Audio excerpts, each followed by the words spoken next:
प्रदेश की सर्वोच्च संस्था यानी कि उत्तर प्रदेश सचिवालय में बैठने का एक बार फिर से सुनहरा मौका आप सभी को मिलने वाला है। जिन लोगों का भी लक्ष्य समीक्षाधिकारी या सहायक समीक्षाधिकारी है, उनके लिए बहुत अच्छी खबर है। ये चीज़ आपने कल अखबार में देख ली होगी। जिस किसी को भी पहले से डाउट भी था कि भाई पता नहीं वैकेंसी आएगी, नहीं आएगी, इस साल इतने ऑलरेडी एग्ज़ाम लगे हुए हैं, डेट रिज़र्व हैं लेकिन उनमें भी होने की पॉसिबिलिटी कम है। आयोग पहले जो एग्ज़ाम हो चुके हैं, उनको कराएगा। तो बहुत सारी ऐसी चीज़ें थी, कन्फ्यूज़न था कि भाई किसी को कन्फर्म नहीं हो पा रहा था। कुछ लोगों को तो भरोसा है कि भाई ठीक है आएगी, आएगी, एग्ज़ाम भले ही कभी भी हो लेकिन आएगी। लेकिन काफ़ी लोग डाउट में रहते हैं कि भाई तैयारी करें, ना करें क्योंकि नोटिफ़िकेशन को देख करके ही उन्हें भरोसा होता है कि भाई अब वैकेंसी आ गई है तो अब एग्ज़ाम भी होगा। लेकिन कल आपने ये चीज़ देख ली है और ये बात तो आपको पहले से भी मालूम थी कि भाई पोस्ट खाली हैं, समीक्षा अधिकारी के 92 पद खाली हैं, उसके भी खाली हैं, आईआरओ के, तो इसका मतलब कि वैकेंसी तो आनी है 359 पदों के आस-पास या उससे ज़्यादा भी धीरे-धीरे बढ़ी जाएगी। और 419 पद ऐसे ही अभी हो चुके हैं सिलेक्ट, यानी कि जो 2023 वाला रिजल्ट है वो आपका आ ही चुका है। तो मेन चीज़ ये है कि अब यहाँ से आपको ये लग रहा होगा कि भाई नोटिफ़िकेशन कब आ जाएगी इस चीज़ की और एग्ज़ाम इसका कब हो जाएगा। देखो बहुत से वीडियोज़ आपको ऐसे मिलेंगे, आपको देखने को मिलेगा कि भाई अगले महीने आ रही है वैकेंसी, जुलाई में आ रही है, अगस्त में आ रही है, सितंबर में आ रही है। कोई कहेगा इस साल आएगी नहीं, कोई कहेगा कि नहीं भाई वो केवल पेपर में ऐसे ही निकल रहा है, कुछ नहीं होना है। एग्ज़ाम डेट को लेकर के बहुत ज़्यादा वो होता है कि भाई इस साल हो जाएगा, अक्टूबर में हो जाएगा, पीसीएस के बाद होगा, इस साल होगा ही नहीं। इसके बारे में आपको साफ बता देता हूँ। आरओ, एआरओ की जो ये यूपीपीएससी की वैकेंसी है, इसका नोटिफ़िकेशन अभी कम से कम 2-3 महीना आने वाला नहीं है। आज ये चीज़ आपको बता रहा हूँ, बोल रहा हूँ, चेक कर लेना। 5 मई आज हो रही है, आज से चेक कर लेना कि 5 मई से 5 जून, 5 जुलाई, 5 अगस्त तक कब आ रहा है। जो मैंने बताना था मैंने आपको बता दिया। लेकिन इसका मतलब ये नहीं है कि आप तैयारी नहीं करोगे। ये एक ऐसी वैकेंसी है जिसमें 11 साढ़े 11 लाख लोग फॉर्म भर देते हैं, 10 लाख लोग फॉर्म भर देते हैं। और जब पहली बार एग्ज़ाम हुआ था ना, जो पेपर लीक हुआ था, उसमें तो 64% लोगों ने पेपर दिया था। जब दोबारा पेपर हुआ है जुलाई में जाकर के तो वहाँ पे 42% के आस-पास लोगों ने पेपर दिया है। तो इसलिए वो जो टाइम ड्यूरेशन है, जो 24 से 25 करीब ऑलमोस्ट डेढ़ साल का जो टाइम था, उसमें इतने कैंडिडेट्स कम हो गए। लेकिन इसमें लोग अप्लाई करते हैं। आरओ की पोस्ट कम है, एआरओ की पोस्ट ज़्यादा है, ये बात आपको मालूम है। 92 तो आरओ की है, लेकिन एआरओ की 267 है। तो अगर आपको एआरओ करना है, तो आपके लिए थोड़ा मौका और अच्छा बन जाता है कि चलो भाई एआरओ की पोस्ट ज़्यादा है, थोड़ा-सा चांस रहता है। आरओ की पोस्ट कम है। तो अगर आपको ये लगता है कि भाई नोटिफ़िकेशन आएगी, हम तब तैयारी करेंगे, तो उन 92 मान लो उन 359 पद ही आते हैं, नहीं बढ़ते हैं, नहीं कम होते हैं। तो उसमें फिर जो 92 पद अगर समीक्षा अधिकारी के हैं, उनमें आप कैसे आओगे, आपको ये सोचना पड़ेगा। और आरओ गेज़ेटेड है, 4500 ग्रेड पे है, उसके अलग फ़ायदे हैं। एआरओ के अलग फ़ायदे हैं, प्रमोशन भी उसी तरीके से होता है। तो आप दोनों को ऐसे वो नहीं कर सकते कि भाई दोनों इक्विवेलेंट है, इक्विवेलेंट तो है नहीं। तो अगर आरओ करना है तो मेहनत और ज़्यादा है, एआरओ करना है तो भाई ठीक है, मेहनत तो उसमें भी है और जॉब्स के कंपैरिज़न में, बट स्टिल आरओ से तो कम ही है। और उसी तरीके से उसका पूरा सिस्टम भी है कि भाई उसमें टाइपिंग-वाइपिंग है और सारी चीज़ें हैं। तो अगर आपको ये है कि भाई नोटिफ़िकेशन आ जाएगी तब तैयारी करेंगे, तो आप फिर एक डिल्यूज़न में हो।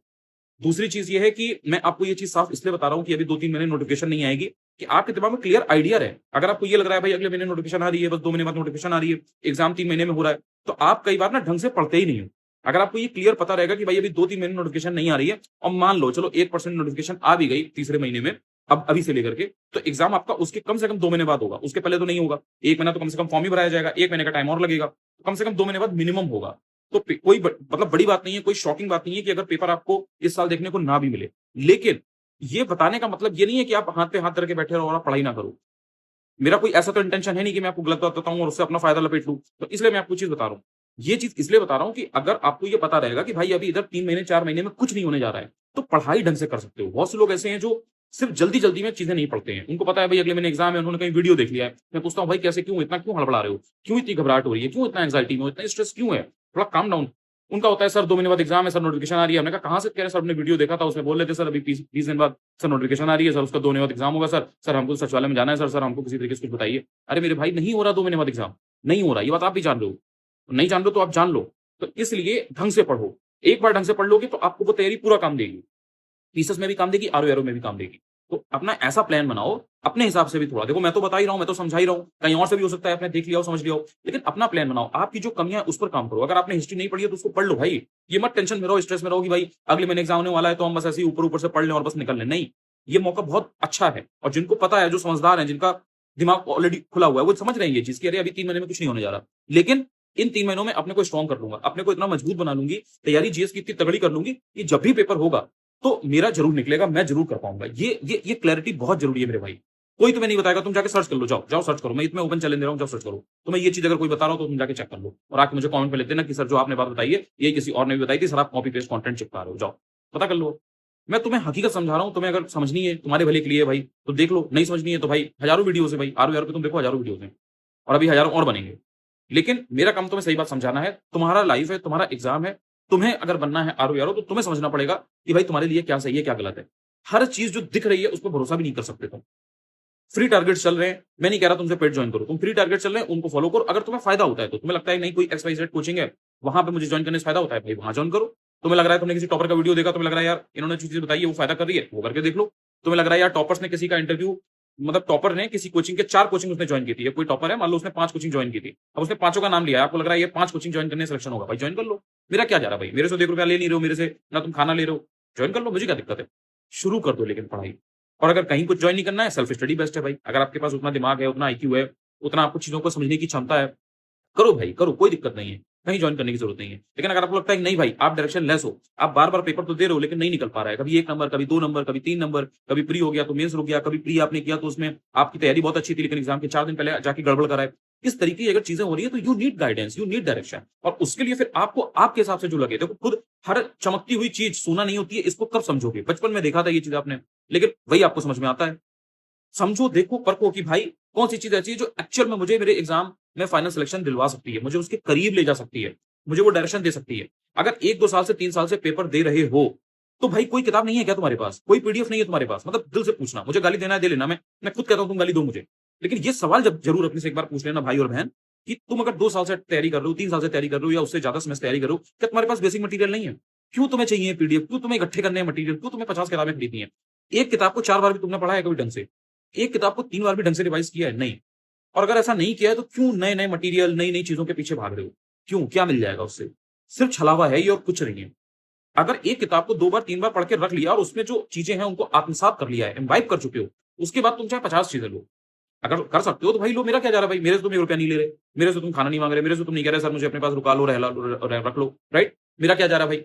लेकिन मैं तुम्हें गलत बात समझा दूं, मैं तुम्हें सही बात ना समझाऊं, ये मेरी खुद पे संगतदारी होगी, जो मैं कर नहीं सकता। इस वक्त मैं ऑनेस्टली बोल रहा हूं। अगर 1-2 साल से 3 साल से तैयारी कर रहे हो या एक अटेम्प्ट भी दे चुके हो, बेसिक मटेरियल तुम्हारे पास है, पहले उसे बढ़िया करो। बेस्ट कोई किताब नहीं होती, बेस्ट कोई मटेरियल नहीं होता, बेस्ट कुछ नहीं होता। जिस चीज से आउटपुट निकाल ले जाओ वो बेस्ट बन जाती है। कोई एक बहुत सिंपल सा मटेरियल है लेकिन वो आपको समझ में नहीं आ रहा, आपके लिए वो कूड़ा है भाई, लेकिन कोई एक बहुत टफ मटेरियल है लेकिन आप उसे समझ ले रहे हो, आपके लिए बेस्ट है वो। आपको हर वो चीज क्यों करनी है जो आपका दोस्त कर रहा है? क्या जो आपका दोस्त कर रहा है वो चीज सही कर रहा है? क्या उसे 100% एकदम वो चीज मिल गई और उसने आपको सही-सही बताया कि भाई ये चीज है? नहीं, फिर भी आप उसी को कॉपी पेस्ट मार रहे हो, फिर वो भी फेल हो रहा है, आप भी फेल हो रहे हो और पूरा-पूरा ग्रुप फेल हो रहा है 4-5-10 लोगों का। गलत है ना ये? तो इसको क्वेश्चन कर लो, क्योंकि देखो ये जो अपॉर्च्युनिटी है ना, बहुत ऑनेस्टली बता रहा हूँ, मानो ना मानो, गाली दो, ना दो, आपके ऊपर है। मेरा काम तुम्हें जेन्युइन बात बताना है। ये वैकेंसी अब जब हो जाएगी ना कंप्लीट, जो अपकमिंग है, इसके बाद 2-3 साल कुछ ना हो। अगले साल इलेक्शन लगा हुआ है, आपको मालूम है, यूपी में 27 में। उसके पहले भर की वैकेंसी आएंगी, कोई डाउट ही नहीं है उसमें। जितने ज्यादा एग्जाम्स करा सकती होगी सरकार, उत्तर प्रदेश की सरकार कराएगी, रिजल्ट भी आएगा, वैकेंसीज भी ज्यादा होंगी, सब कुछ कायदे से होगा, मतलब चीजें प्रोसेस में रहेंगी। इस वैकेंसी में अपनी जगह बना लो तो बना लो, वरना 2-3 साल आरओ एआरओ तो भूल जाओ। 2021 में आई थी, उसके बाद देखो 23 में जाके आई है, किस तरह से आई है वो सभी को पता है। और उसका एग्जाम कैसे हुआ, 2-2 बार एग्जाम हुआ, फिर उसका रिजल्ट आया, सब आपको मालूम है। मेंस एग्जाम कितना लेट में हुआ, सब आपको मालूम है। 27 जुलाई को पेपर हुआ था प्री का, और मेंस कब हुआ है आपको मालूम है। फिर रिजल्ट कब आया वो भी आपको मालूम है। तो इसलिए इन छोटी-छोटी चीजों को मेरे भाई क्वेश्चन कर लो एक बार, थोड़ा-सा प्रश्न पूछ लो, खुद से प्रश्न पूछ लो। आधा 1 घंटा कहीं टहलने चले जाओ पार्क में, वहाँ ये क्वेश्चन खुद से पूछो, भाई मैं क्या कर रहा हूँ? क्यों भेड़-चाल में फँसा हूँ? कहाँ मेरी कमी है? किन चीज़ों से मैं कर सकता हूँ? कैसे कर सकता हूँ? कहाँ कितनी ढंग से मैं पढ़ाई कर सकता हूँ? मैं क्यों नहीं पढ़ रहा हूँ? कहाँ पे मैं चूक जा रही हूँ बार-बार? क्या गलती मैं बार-बार रिपीट कर रही हूँ? इन चीज़ों के प्रश्नों के उत्तर अगर ढूँढोगे ना, ऐसे ट्रैक पर आओगे ना कि उससे हज़ार लाख बच्चा तुमसे तुरंत कट जाएगा। ना तो तुम कॉम्पिटिशन तुरंत वहीं से बीट कर दोगे। क्योंकि आधे लोगों के पास ये क्लैरिटी नहीं है, वो ये प्रश्न पूछ ही नहीं रहे हैं। उनको तुम जो दिखा दोगे, जो बोल दोगे, वो उनका वो वाला हिसाब है। और उसमें तुम जब ये चीज़ करोगे, तो वो जो लाख 2 लाख कैंडिडेट है ना, वो तुमसे एकदम से अलग हो जाता है। तुम उनसे ऐसे ही आगे आ जाते हो।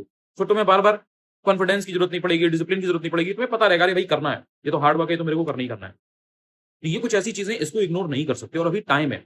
और मेंस की भी टेंशन लेने की जरूरत नहीं है, क्योंकि भाई प्री अभी कर लोगे, प्री के बाद मेंस में एनफ टाइम मिलेगा। अभी तो मेंस का कुछ अता पता भी नहीं है, और मेंस ऐसा होता है कि तुम कर ले जाओगे। अपने ऊपर इतना भरोसा रखो। चलो अपने ऊपर मत रखो, किसी और के ऊपर कर लो, जो तुमसे कह रहा है कि भाई मेरे पास आ जाना प्री के बाद, हम पास करवा देंगे, उसी के पास चले जाना, कोई दिक्कत नहीं है, चले जाना। लेकिन कम से कम प्री के लिए खुद तो शुरू तो करो, कुछ तो मतलब दिमाग लगाओ। करना भी है ऐसा, या तो करना ना होता कि भाई मेरे को नहीं करना। करना सबको है, बनना सबको है, सोना सबको चाहिए, लेकिन तपना कोई नहीं चाहता, सोना सबको बनना है। ये आपको देखना पड़ेगा कि क्या आप उतने लेवल की मेहनत करने को तैयार हो। और ये मेरा आखिरी वीडियो है इस चीज पर क्लैरिटी देने के लिए। बहुत से लोग मुझसे पूछते हैं कि सर आपके संग जुड़ना है, हमें आपके अंडर गाइडेंस में करनी है चीजें, आप जो बताएंगे हम उसको फॉलो करना चाहते हैं, हमें आपकी चीजों से समझ में आ रही हैं चीजें। तो भाई मेरा नंबर पब्लिक है, 8737895576, यहाँ पर फ्लैश भी हो रहा हो। उससे व्हाट्सएप पर जुड़ के बात कर सकते हो, जो भी चीजें हैं देख सकते हो। अगर तुम्हारा मन करे करो, नहीं तो अपने हिसाब से करो, मुझे कोई दिक्कत नहीं। फ्री टारगेट चल रहे हैं, वो करने हैं वो करो, वो आप ही लोग कहते हो तो मैं कर देता हूँ आपके लिए। अब जिसको फॉलो करना है वो करे, जिसको नहीं करना है भाई मत करो। मैं जो रियल बात होगी वो बता दूँगा, अपना निकल लूँगा। मेरा जो काम है वो कर रहा हूँ, आपका जो काम है वो करो। मेरा मानना भाई ये है। मैं किसी को दबाव तो बना नहीं सकता, प्रेशराइज़ तो कर नहीं सकता कि भाई ये करो, ये करो, ये करो। और वो बहुत ज़्यादा वो दिखाने वाला कल्चर मेरा भाई है नहीं, तो वो मैं करूँगा नहीं। आपके पास इतना दिमाग है, आप समझदार हो, आप चीज़ों को समझ पा रहे होगे। मैं यहाँ पे 5-6 साल से हूँ, तो कोई ऐसा तो नहीं कि अभी कल का छोरा हूँ, कल आया हूँ और आपको बातें बता रहा हूँ। 5-6 साल से हूँ यहाँ पे। आधे-आधे 1-1 घंटे की लाइव स्ट्रीम मेरी पड़ी हुई है। देख लो उसमें किस तरीके से लाइव क्वेश्चन्स के आंसर करता था। मेरी नॉलेज, मेरा ज्ञान जो आपको बता रहा हूँ वो सरफेस लेवल है कि अंदर तक है। वो सारी चीज़ें 6 साल से कर रहा हूँ, जाके देख लो। और अभी आगे बहुत सारी चीज़ें आने वाली है, तब परख लेना भाई, आराम से। रोटी-दाल लेकर के आराम से बैठ के परख लेना कि भाई कैसे क्या चीज़ें हैं, ठीक है? तो जो बताऊँगा ढंग से बताऊँगा, वरना बताऊँगा नहीं। ये मैंने रूल बना लिया है अब। लेकिन ये एक इम्पोर्टेंट चीज़ थी, वैकेंसी आ गई है, ये बड़ी चीज़ नहीं है कि मतलब आ रही है। वैकेंसी आ रही है, ये बड़ी चीज़ से ज़्यादा इम्पोर्टेंट चीज़ ये है, आप उसके लिए कितना सजग हो, आप उसके लिए कितना सिंसियर हो, आप उसके लिए कितना गंभीर हो। और ये अगर आप फिगर आउट कर लेते हो, तो ऐज आपकी चाहे 25 हो, चाहे 28 हो, चाहे 40 हो, चाहे 38 हो, यू कैन डू दैट। ये मुझे कहना था। टेलीग्राम चैनल यहाँ पे लिखा होगा, अनुज चतुर्वेदी ऑफिशियल है। चाहे आरओ की तैयारी कर रहे हो, चाहे यूपी पीसीएस की तैयारी कर रहे हो, प्री हो, मेंस हो या और भी जितने भी मेन एग्जाम है, इन सभी से रिलेटेड चीजें शेयर करता रहता हूँ, इंपॉर्टेंट वीडियो शेयर करता हूँ। एक दिन में 10 वीडियो नहीं शेयर कर देता हूँ, 1-2 वीडियो शेयर करता हूँ, काम की बात बताता हूँ। सीखने को मिलेगा, चाहो तो ज्वाइन कर सकते हो, वरना आपकी मर्जी है। चलो भाई पढ़ लो।